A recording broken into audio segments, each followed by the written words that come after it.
안녕하십니까. 공기업 준비생들을 위한 유튜브 채널 화공튜브입니다. 구독과 좋아요 부탁드립니다. 이번 영상은 화공직으로 갈 수 있는 공기업은 어디일까? 라는 주제로 영상을 전해드리려고 합니다. 공기업 취업 관련 카페나 사이트들을 보면 생각보다 화공직이 지원할 수 있는 기업에 대해 궁금해하시는 분들도 많고 잘 모르시는 분들도 많아 이렇게 영상을 제작하게 되었습니다. 화공직은 다른 기술직들에 비해 지원할 수 있는 폭도 좁고 채용 인원도 너무 한정적입니다. 따라서 내가 지원할 수 있는 기업은 어느 곳이 있고 어떤 준비를 해야 할지 미리 잘 알아두시기 바랍니다. 이번 영상에서는 기업 하나하나에 초점을 맞춰서 깊이 있게 전달하기보다는 대략적인 소개를 통해 어떤 기업이 있고 어떤 식으로 준비를 해야 할지 정도의 계획을 세울 수 있도록 전달해 드릴 예정입니다. 당연히 본인이 희망하는 기업이 있고 목표 기업이 있다면 더 깊이 알아보시고 합격 전략을 잘 세우시기 바랍니다. 그럼 영상 바로 시작하도록 하겠습니다.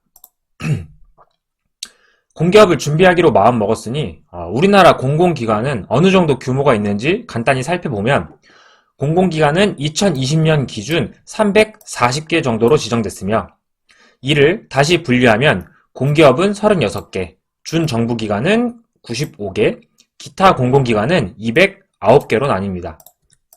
공기업은 다시 시장형 공기업과 준시장형 공기업으로 나뉘며 준정부기관은 기금관리형과 위탁집행형으로 나뉘게 됩니다.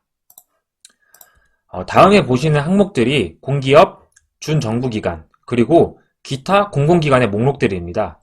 우리가 알고 있는 기업들 외에도 정말 많은 기업들이 있습니다. 하지만 우리가 궁금한 건 이 340여 개의 공기업 정보가 아닌 화공직 또는 화학직이 어디를 지원할 수 있는가이기 때문에 그 기업들의 초점을 맞춰서 설명드리려고 합니다. 화공직이 지원할 수 있는 대표적인 기업들을 나열해보면 한 14개의 남짓 될 것 같습니다. 5대 발전사와 한수원, 한국지역난방공사, 가스공사, 그리고 가스안전공사 등 대부분 많이 들어본 회사들입니다. 그럼 지금부터 이 기업들에 대해 정말 간단하게 살펴보고 2019년에는 몇 명을 채용했는지 알아보도록 하겠습니다.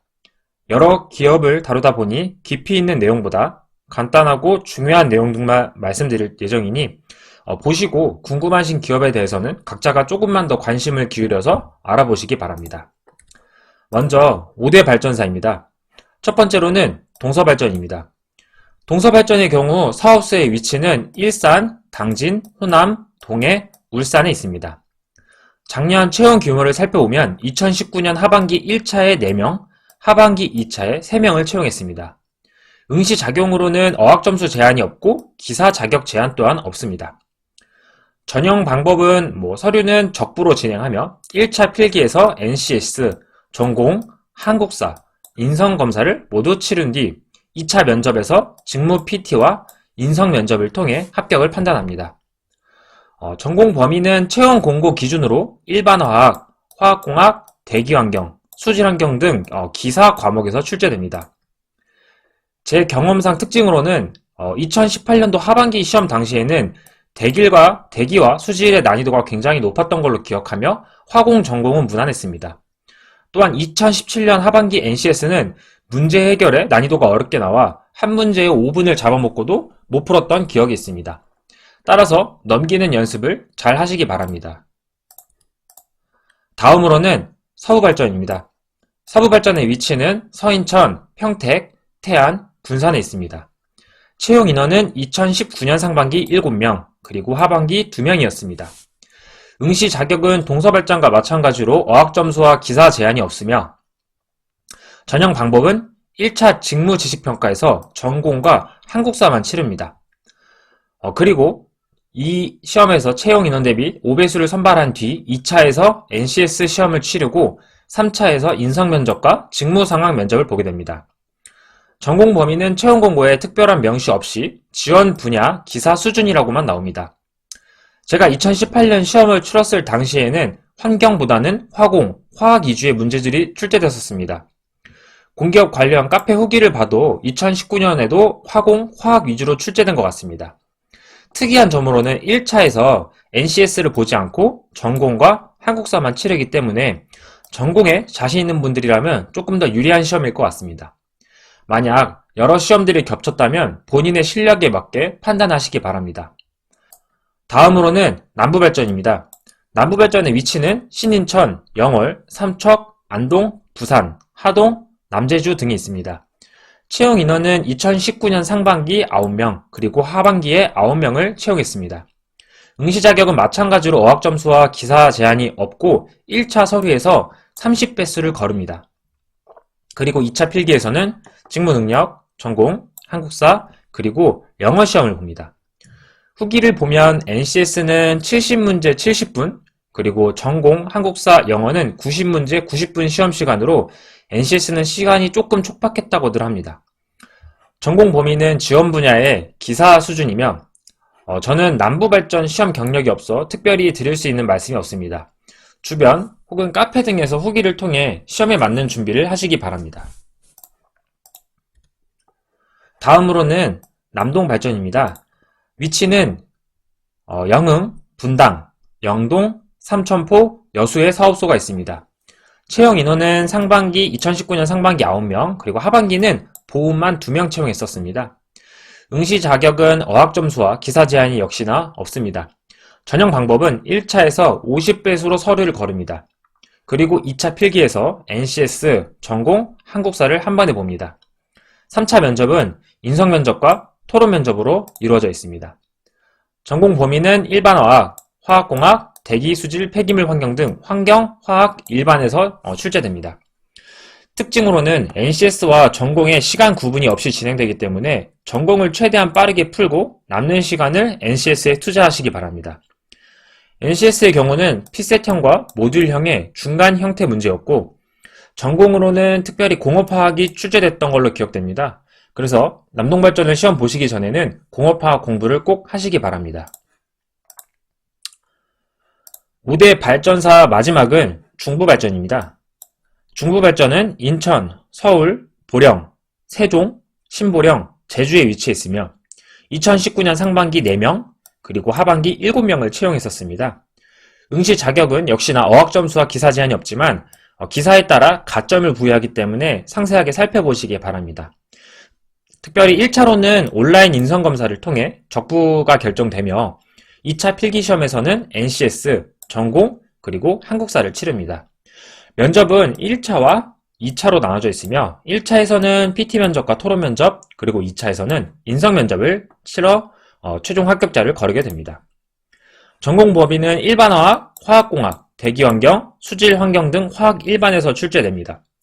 특징으로는 중부발전의 경우 대부분 모듈형이 출제됩니다. 따라서 알면 맞고 모르는 틀리는 문제들이 출제되기 때문에 모듈형 공부를 꼭 하시기 바랍니다. 전공도 화공, 환경, 화학에서 두루두루 출제되기 때문에 폭넓은 공부가 필요합니다. 하지만 난이도가 그렇게 높지 않으니 전체적으로 균형 있는 공부를 하시기 바랍니다. 이상으로 5대 발전사에 대해 간략하게 말씀드렸습니다. 추가로 발전사들의 직무기술서를 살펴보겠습니다.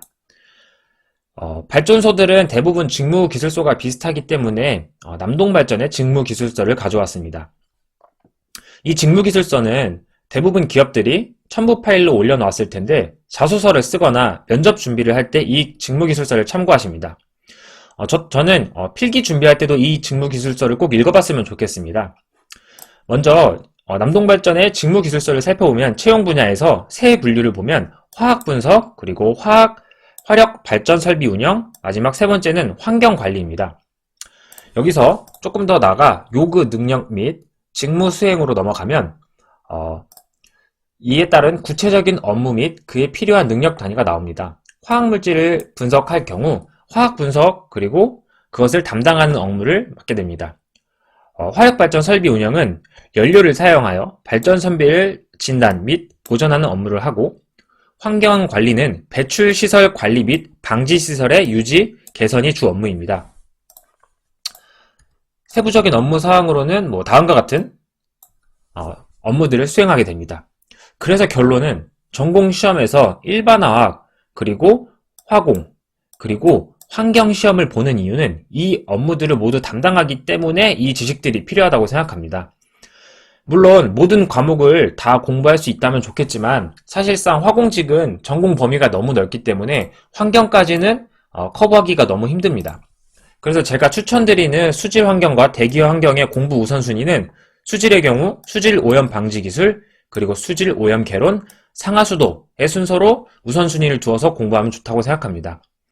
대기의 경우는 연소공학과 대기 오염 방지 기술이 비슷한 수준으로 나오며 그 다음 대기 오염 개론을 하시기 바랍니다. 이유는 역시나 직무기술서입니다. 화공직은 발전 설비에서 나온 수질, 대기물질을 분석하는 업무를 주로 맡습니다. 따라서 수질 오염과 대기 오염 방지 기술이 메인입니다. 대기에서는 또한 연소공학은 발전 설비를 운영하는 데 중요하기 때문에 연소공학이 같이 필요하게 됩니다. 사실상 법규까지 공부하면 좋겠지만 시간이 너무나도 부족하고 나와봤자 한두 문제 수준이기 때문에 이 법규 대신 다음에 우선순위로 공부하는 것을 조금 더 추천드립니다. 지금까지 5대 발전사에 대해서 간략하게 설명드렸습니다.